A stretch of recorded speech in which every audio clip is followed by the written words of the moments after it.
Baik, Assalamualaikum warahmatullahi wabarakatuh. Selamat pagi dan salam sejahtera untuk kita semua. Pagi ini saya ingin menyampaikan skenario pembelajaran diagnosa organisasi, baik konsepsi maupun implementasi pada pelatihan kepemimpinan pengawas. Skenario ini dibuat untuk pembelajaran kurang lebih 18 JT.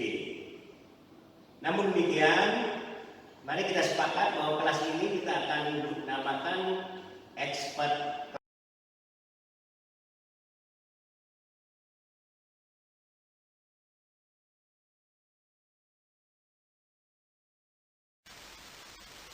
Izinkan saya memperkenalkan diri melalui tayangan berikut ini. Pada intinya saya menjadi Widyaswara sejak tahun 1997.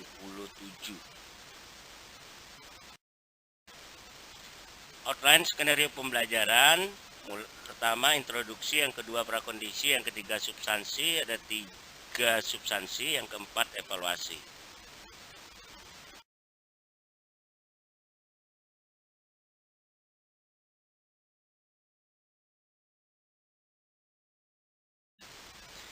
Agar pembelajaran optimal, kita perlu fokus dengan menggunakan 1 film pendek, 2 momen game.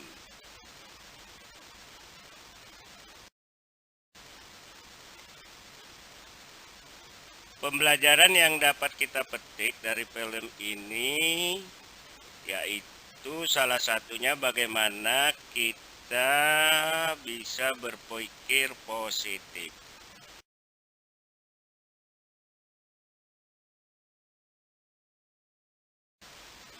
Untuk mengetahui apakah kita sudah fokus atau belum, mari kita ikuti permainan berikut ini.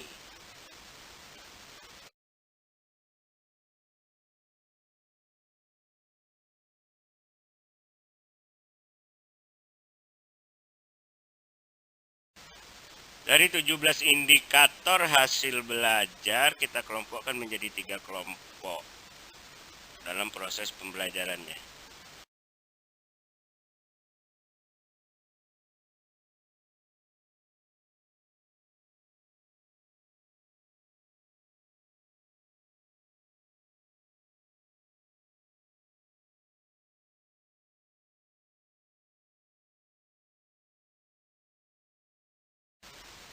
Dalam memfasilitasi pembelajaran, baik fasilitator maupun peserta harus mengetahui posisi dan keterkaitan antar agenda dan mata pelatihan pada program pelatihan yang diikuti.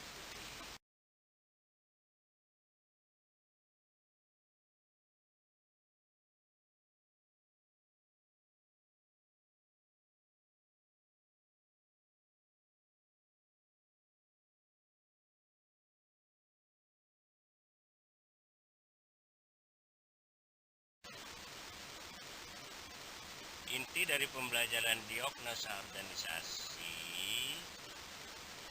ialah bagaimana kita menemukan kesenjangan yang menyebabkan kinerja organisasi tidak maksimal.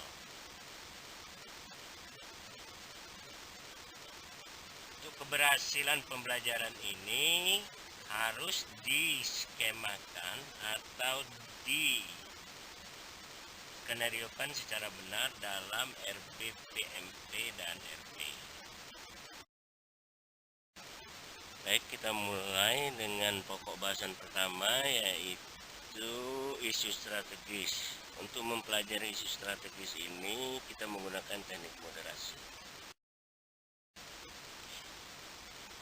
Secara keseluruhan, dalam mempelajari isu strategis ini, selain menggunakan teknik moderasi, kita gabungkan dengan penugasan terstruktur yang mandiri untuk mendapatkan pemilihan isu strategis yang sedang berkembang dan mengkontekstualkannya. Ini kurang lebih 1 sesi.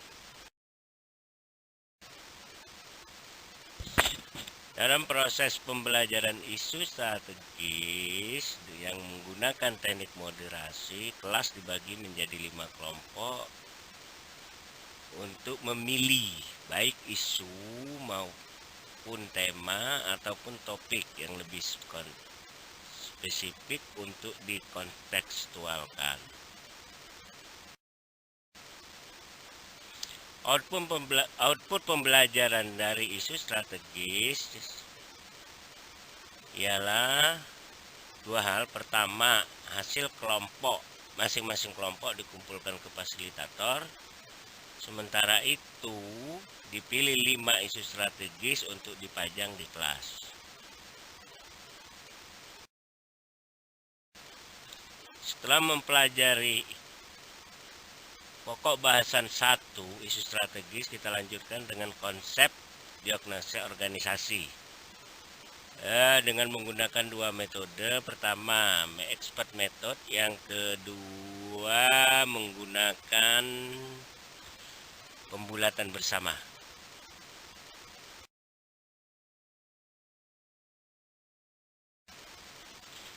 Penggunaan expert method di dalam pembelajaran ini, hal yang paling penting diperhatikan adalah persyaratan semua peserta yang ada itu harus membaca modul.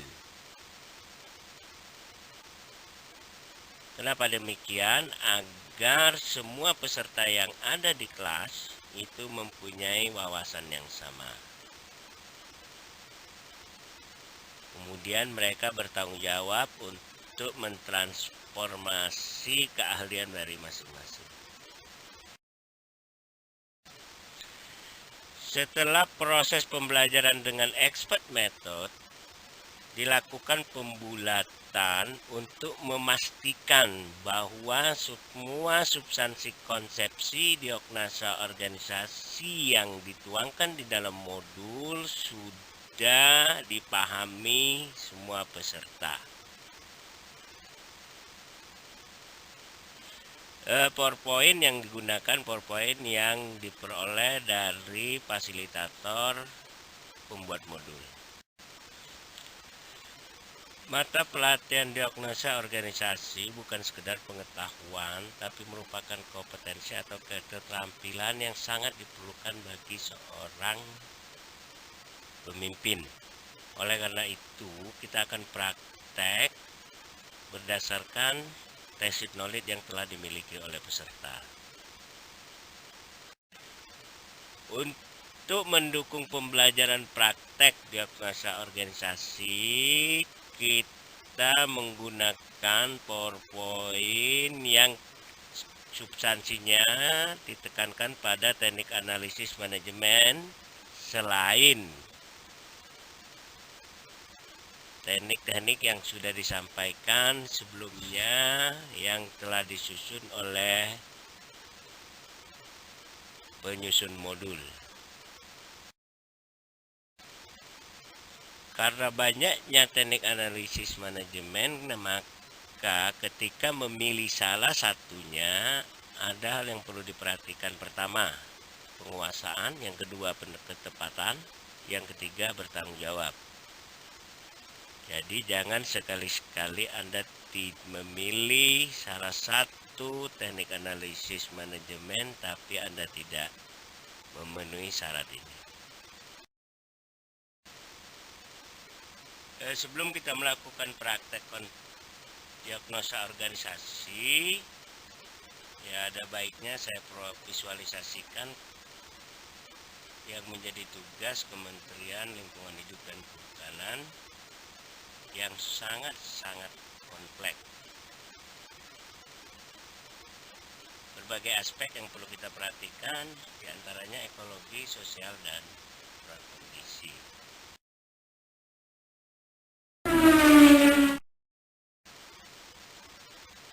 Pada penjelasan berikut ini ada 3 karakter manakala Anda ingin menjadi pemimpin yang profesional. Pertama, Anda harus memiliki keunggulan personal.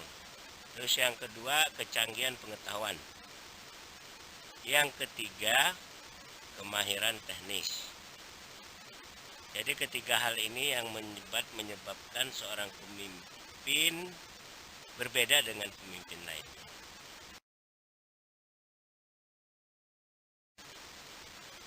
Pada pelatihan kepemimpinan pengawas atau selevel eselon 4, diagnosa organisasi yang Anda harus lakukan, yang harus kita lakukan yaitu pada ranah kegiatan.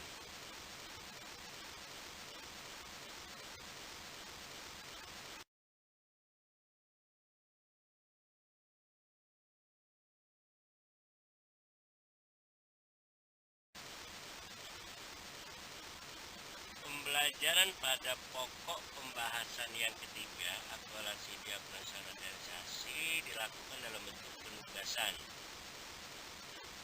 Penugasan dengan secara berkelompok, dan masing-masing kelompok memilih isu strategis yang akan diselesaikan.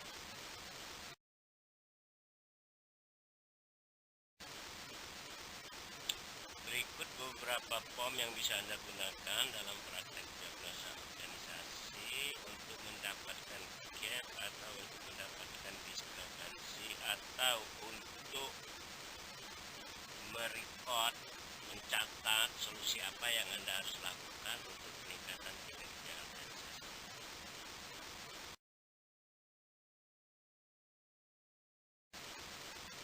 Hal penting lain yang perlu Anda ingat manakala akan melakukan perubahan atau ingin melakukan inovasi dalam peningkatan kinerja organisasi, yang paling terpenting adalah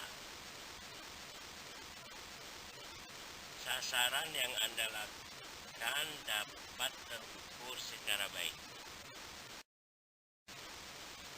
Baik, Bapak-bapak dan Ibu peserta pelatihan yang saya hormati, kita sudah mempelajari 3 pokok bahasan.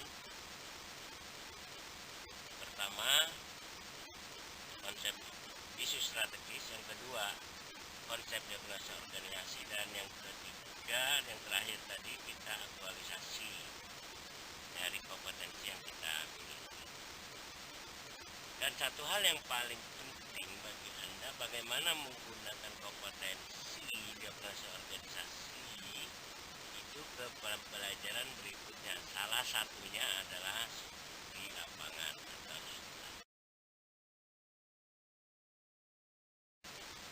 pelaksanaan evaluasi pembelajaran baik substansi maupun proses pembelajaran menggunakan metode dialog dan self-evaluation.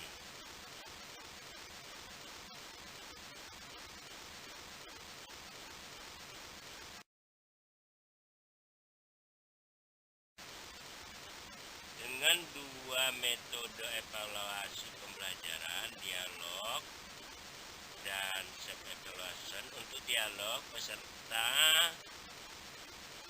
diajak mendiskusikan kembali 2 pertanyaan berikut. Pertama, masalah 3 tahapan utama di dalam diagnosa organisasi, dan yang kedua, konteks. Bagaimana mengkontekstualkannya sebagai pemimpin pelaksanaan kegiatan.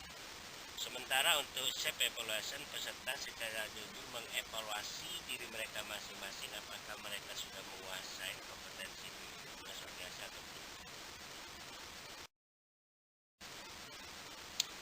Sebelum saya mengakhiri pembelajaran mata pelatihan diagnosa organisasi ini, barangkali kita perlu sepakat. Pertama, dari proses pembelajaran yang kita lakukan bahwa pemimpin harus memiliki kemampuan DO. Yang kedua, hasil diagnosa organisasi dijadikan acuan dalam perubahan organisasi. Yang ketiga, kualitas proses diagnosa organisasi menjadi penentu kualitas inovasi.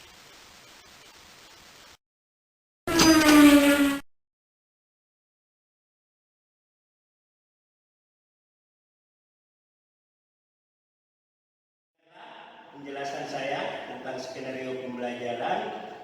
Barangkali ada pertanyaan dari fasilitator dan teman-teman.